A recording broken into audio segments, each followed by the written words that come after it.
Today is December the 8th, 2024, and it is Sunday, which means there's less noise in my area other than the wind howling. Yes, because it's a very windy country, Canada. It's because it has such vast space, and the wind is not challenged by buildings much at all. And now I think of those new buildings that are being built downtown and all over. They seem to go for glass, a lot of glass, a lot of transparency. My building was created, not to say built. Hey, look, I just said it. In the 70s, and I absolutely love this building. It is very sturdy, and it is well conceived. The only thing that they did not take care of is the unforgivable heat in the summertime. You do need air conditioning if you don't want people to die. But you see, with the times we live in currently, that's ever changing, right? But now, in this time, everybody looks, well, everybody, I'm talking about corporations and those who want to make a quick buck. They take advantage of that, and they want you to pay for electricity. I guess they don't care if you die of heat, because there's no way for you to prove that you died because of their greed. And I guess we can extrapolate and see how this principle is used nowadays against us. It's like we created the problem, and therefore we need to pay for it. We're not even asked to find solutions, because they think they have it all. They think that they can decide on other people's behalf without asking them anything. Just say, here, you gotta pay 50 million to remove the bike lanes. And when you ask yourself why does it cost that bloody much? It only cost 25 or 20 something to put them in. Apparently we have some light shed by media. MSM, I was surprised to see yesterday when I went to the dentist. This lady does have City Pulse or CP24 on her ceiling to entertain her patients. And I'm glad that she has that, to be honest. It's pretty much the time when I watch what they're rolling on a loop for almost an hour. It's how long it takes for my teeth to be cleaned. Anyway, yeah, the smoking, my coffee. Yes, folks, I'm still smoking. I'm just feeling that I need to do what calms me down, and smoking is calming me down. I get more pensive when I smoke. Other people who smoke can probably relate to this issue. Instead of thinking, how dirty, how dirty. Well, how dirty, it's okay. You don't need to smell my smoke. I try to stay away from people when they clearly are showing me my presence is not wished for. That is me. Others prefer to say, yeah, you don't like it? Let me blow some smoke in your face. I find that childish, and you never know, that person may have asthma, may have some allergies. You don't want to do that type of thing just because you want to show them who you are and how much you don't care. I show people who I am by leaving them to think about things on their own. No matter how you try to dress up some learning, or some statements you have to make. They will take precisely what they want out of it, even though you didn't mean it that way. But that is the process of futility I've been going through all my life. I tried to find ways to explain things to people. When I was trying to teach this girl English far back when I was a teenager, I was getting 2 chocolates for my effort. And I was so proud, of this little girl learning things until I noticed she was really looking down on the table. And then I noticed that she wrote the words in crayon for her to see. So I had a talk with her mother and I said, I appreciate you trusting me with your daughter, but she is not interested in learning. She's interested in cheating, and I cannot be made responsible for her failing her class if what she did with me was cheating. But yes, I do love teaching people what I know. I just hope they take the best way. That's what I'm doing when I learn things from others. I try to take the best there is and try to make it even better if that is possible. And I was shown time and time again that it is possible. And that is the reason why I almost never give up until I know 100% there's nothing else that I can do. And it is a process that I should curve because you have so much energy, you cannot keep on exercising it in exhausting, futile endeavors. But what I wanted to talk about today, there is a glimmer of hope. The higher ups, the big G, are looking at things, hopefully, because the media is looking into things. Once I got here in Canada, actually, I have to say it's been 28 years, and it feels like yesterday, quite frankly. I noticed how so many monopoles are exploiting the consumers. You only had Bell and Rogers for internet, for the phone. And of course, exorbitant prices. Me talking with my family was costing me $300 to $400 per month. And then something happened. The calling cards were created. Now with $5 worth of calling card, you can speak for hours with Europe. That not necessarily change their practices, but the consumer, the wise ones, know to use those instead of using the landlines, using their cell phones. But anyway, what I wanted to talk about is that I was pleasantly surprised yesterday when I had my visit with my dentist. She's a sweet little girl. You would think she's like a teenager, very tiny, very petite and adorable. And I can't stop saying that to her, and I think I make her uncomfortable. But I really hope she realizes it comes from a place of love. So I've been forced to watch the news, and I was happy to see that they're looking into why it costs so much money to build the transportation network here in Canada. Apparently it's 4 times more expensive than Spain, for instance.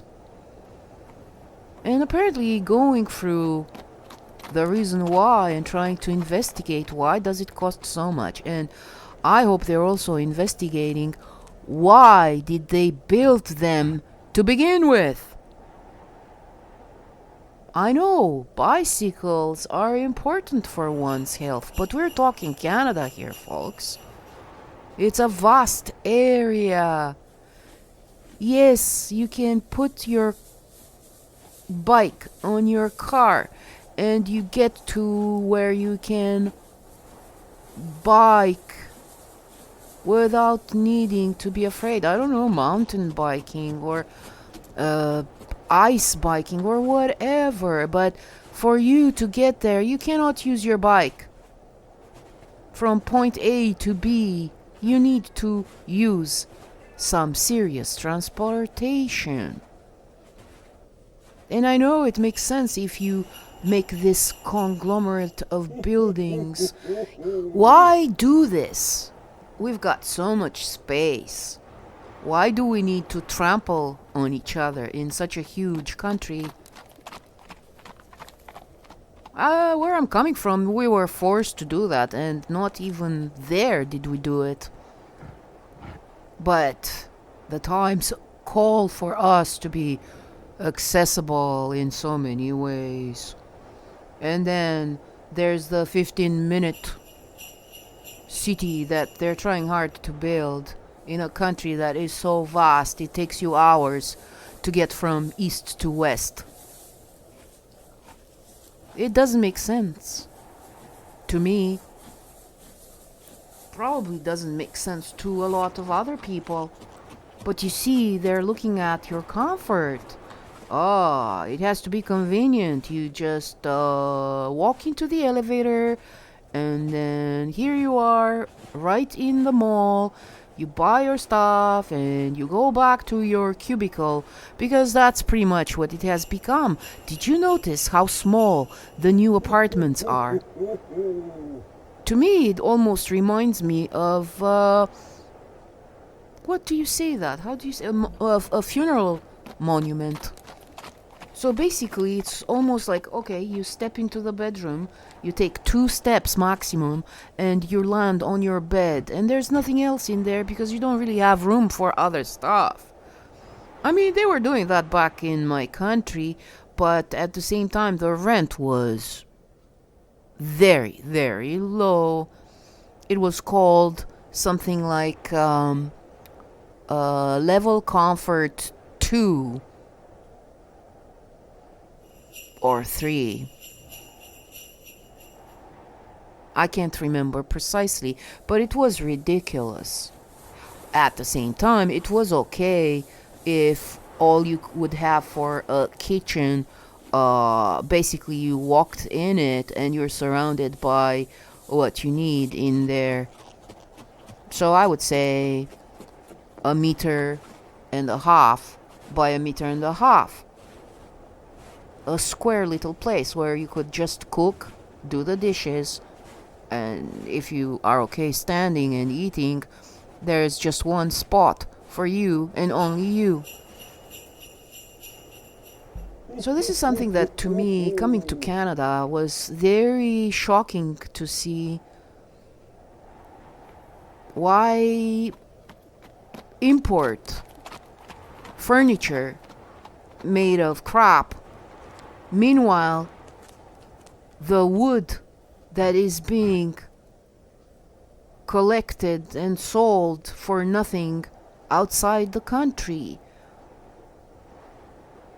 Canada has everything it needs. What it needs, I think, is Canadians. Meaning, you love this country, you love it with all your might. And me, I'm an immigrant. I love Canada. I really do. I don't know if I love my country that much anymore. And I don't care what people say. Oh, she's a traitor. She's this. I don't give a crap what people think. And neither should you. You are in a country you love because it gave you a chance. It gave you a chance to a new life. A chance to leave behind the scarcity. leave behind all those ridiculous things that were going on. Why do newcomers in this country want to bring their own culture in a way that is infringing upon Canadians? I don't understand that. I left my country. I still keep to my traditions, but I do not impose them on anyone. I just mention it. Oh, in my country is like this, and that's why I'm doing that. But I'm not expecting anyone to do that unless they want to be polite and they want to reciprocate. But I don't expect that. The only reason why I'm sharing with others that type of information is because they have a chance to know how other countries work or whatever. It is more like an FYI type of thing, but it's not like FYI, take the darn notes and make sure you comply. That's ridiculous. When I left my country, I was very scared of the unknown. But at the same time, I was scared of the known. The known that I left behind, even though it was no longer considered a communist country. Because you see, there was this emancipation when the opposite happened, before the emancipation. And I keep on forgetting what I wanted to talk about because I get into other things that come to mind. But it looks like somebody is trying to figure out why. Why does it cost so much more to take care of something so important in Canada, in US, vast territories that need proper channels of transportation?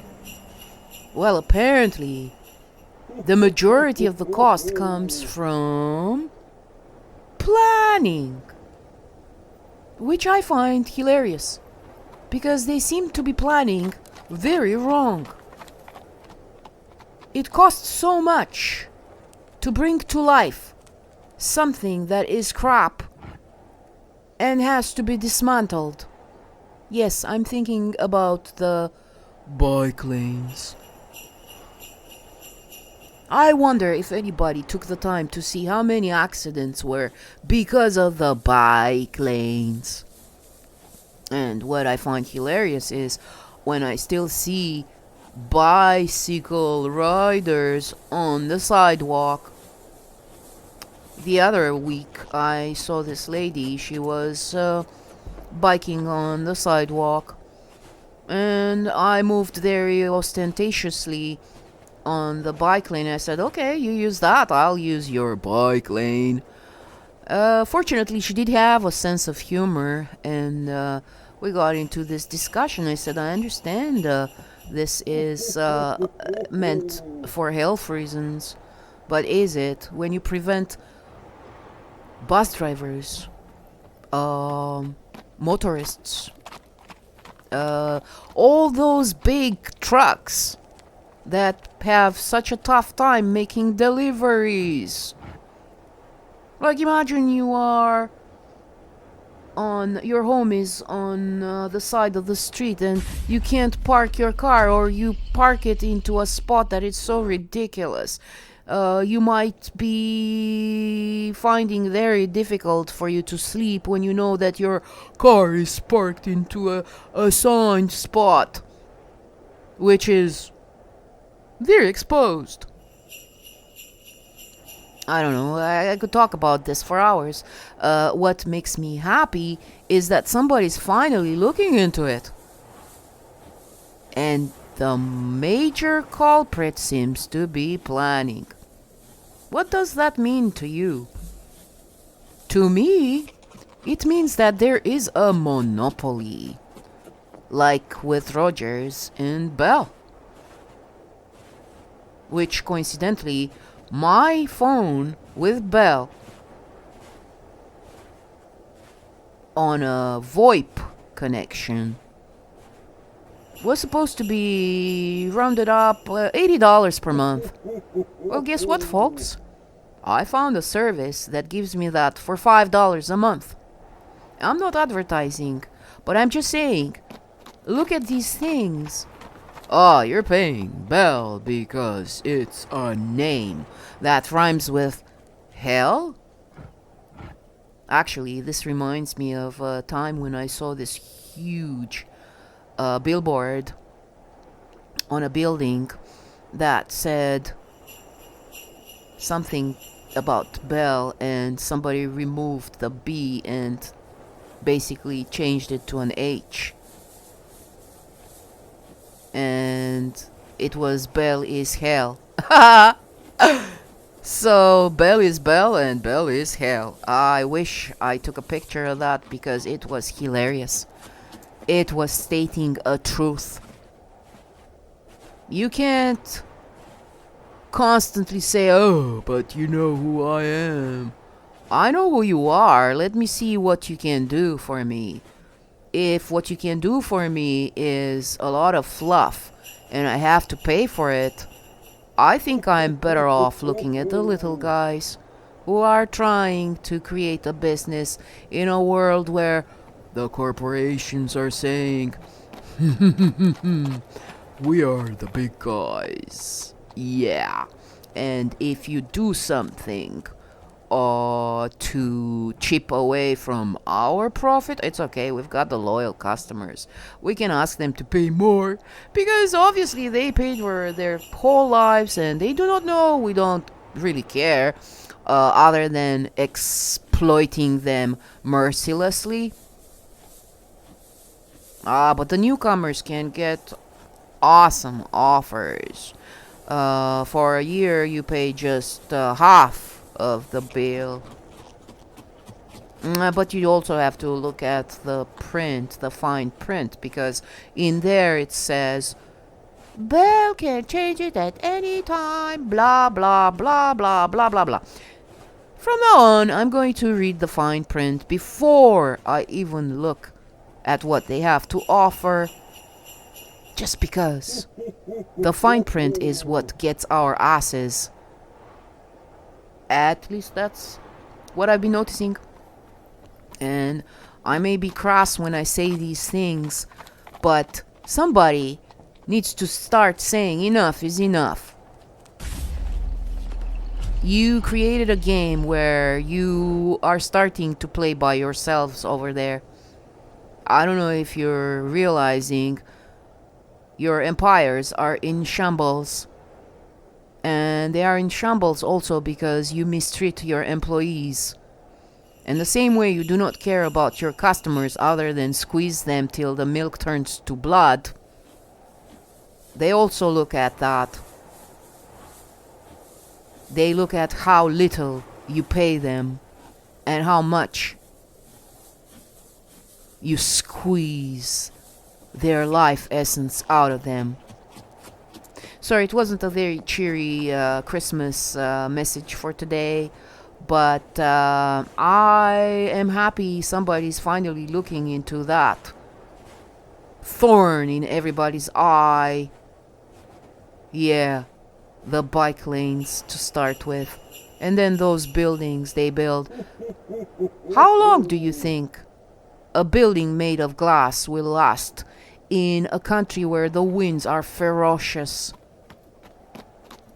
Where people can get killed on the street walking under skyscrapers? Or is it the plan to have these buildings survive only for 5 to 10 years? Is that what is assigned for us? I would rather build my own home and put windows where they need to be. I love you all. Take care.